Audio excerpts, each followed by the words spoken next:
श्रीगुरुभ्यो नमः। श्रद्धावान सज्जनों, श्रद्धा शब्द से ही श्राद्ध शब्द बना है और श्राद्ध की महिमा अनेक पुराणों ने गाई। हमने कुछ वीडियो आपके सामने प्रस्तुत किए हैं, जल्दी ही आने वाले हैं आपके पास।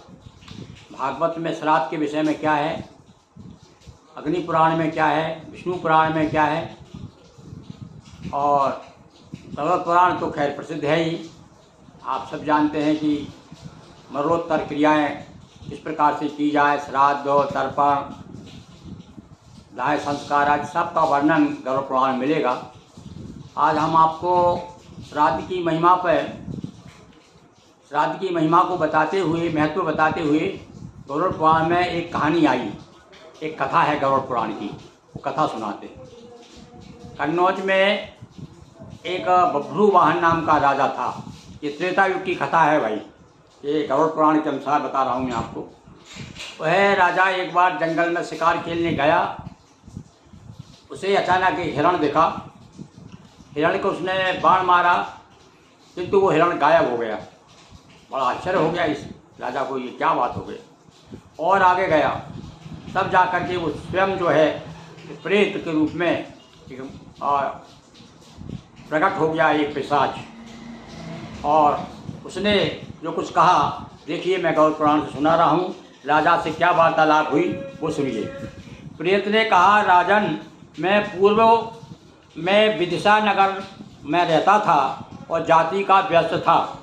मेरा नाम था सुदेव। मैंने देवताओं और पितरों को सदा संतुष्ट किया, विविध दान देकर ब्राह्मण दीन दुर्बलों की सेवा की। यह सब देवयोग से निष्फल हो गया, क्योंकि मेरा कोई पुत्र नहीं था, मित्र अथवा बांधव नहीं था। अतएव और्ध्वदैहिक क्रिया यानी पिंडदान से वंचित रहा मैं, इसलिए मैं प्रेत हो गया। जिसके षोडश मासिक श्राद्ध नहीं होते वे प्रेत अवश्य बनते हैं। ये श्राद्ध की महिमा गरुड़ पुराण कहता है भाई, देखिए, जिसके षोडश मासिक श्राद्ध नहीं होते वे प्रेत अवश्य बनते हैं, चाहे धर्मात्मा पुत्रवान ही क्यों ना हो। राजन, सब वर्णों का बंधु राजा होता है। आप हमारे पिता के तुल्य हैं, इसलिए आप जो है हमारा प्रेतत्व से, मैं बड़ा दुखी हूँ, तो हमको इस प्रेतत्व से मुक्त कराइए। कौन प्रेत कह रहा है? राजा से। ब्रह्मा विष्णु और शिव की प्रतिमा बनवाकर अर्चन अग्नि में देवताओं को तप्त करके घी दही दूध से विश्व देवों का पूजन करो। इसके पश्चात ब्राह्मणों के लिए 13 पदों का दान, सैया दान और प्रेत घट का दान करो। प्रेतत्व निवारण हेतु यह आवश्यक है। अब ये चीज़ जरूरी बता दी भाई गरुड़ पुराण में, प्रेतत्व निवारक का बताया क्या क्या लगता है। प्रेत के साथ राजा का इस प्रकार वार्तालाप चल रहा था। उसी समय हाथी घोड़े से युक्त राजा की सेना आ गई और इस प्रकार से उसने कुछ एक महामणि जिसके पास में प्रेत के, वो राजा को देख करके विदा हो गया। वो अब इसके प्रभाव से प्रेतत्व छोड़कर अब राजा ने फिर क्या किया, उसका अंत्येष्टि कर्म करके, जब उसने बताया था कि कैसा कैसा करना है, उसी प्रकार से अंत्येष्टि कर्म किया और उसके बाद वो प्रेतत्व से मुक्त हो गया। तो वही इस प्रकार से पिंडदान करने से प्रेत जो है मुक्त हो जाता है। यह कथा तो गरुड़ पुराण की है, और हम आपको एक और कथा सुनाते हैं, बिल्कुल अभी कलयुग की कथा है। ये तो त्रेता युग की बात है गरुड़ पुराण की। तो अभी इसमें आपने कल्याण में पढ़ा होगा, क्यों कल्याण मासिक पत्रिका में जो भी सामग्री आती है, अथेंटिक आती है, सप्रमाण के साथ आती। वहाँ जो उनके संपादक थे पौदार जी, उन्हीं के बारे की एक उन्होंने अपने आत्मकथा में खुद लिखा है। एक बार वो मुंबई में एक गार्डन में बैठे हुए थे, रात शाम का समय था।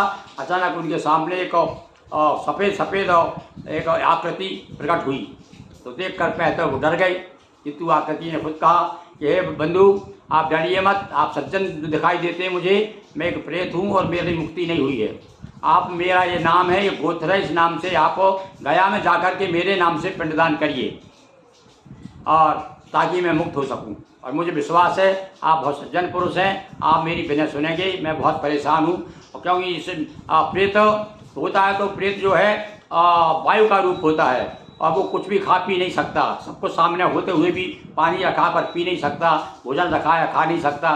तो उसने जब इस प्रकार से विनय की, और उसके बाद में पौदार जी ने कहा कि भाई मैं खुद गया, फिर गया दीगा और गया जाके उसके नाम से मैंने पिंडदान किया और श्राद्ध करके आया। और उसके बाद जब लौट के आया तो कुछ दिनों के बाद में अचानक वो मुझे आवाज़ आई कि आपको बहुत बहुत धन्यवाद, मैं मुक्त हो गया हूँ। तो ये कथा कलयुग की है। तो इस प्रकार से आप समझिए कि पिंडदान का कितना बड़ा महत्व है। इसलिए बंधुओं, हम भारतीय लोग जो हैं आस्थावान सनातन धर्मी, तो प्रत्येक जो है नए युग के चकाचौंध में ना भूलें और अपने पितरों को बराबर याद करें समय पर। बहुत बहुत धन्यवाद। पितृभ्यो नमः।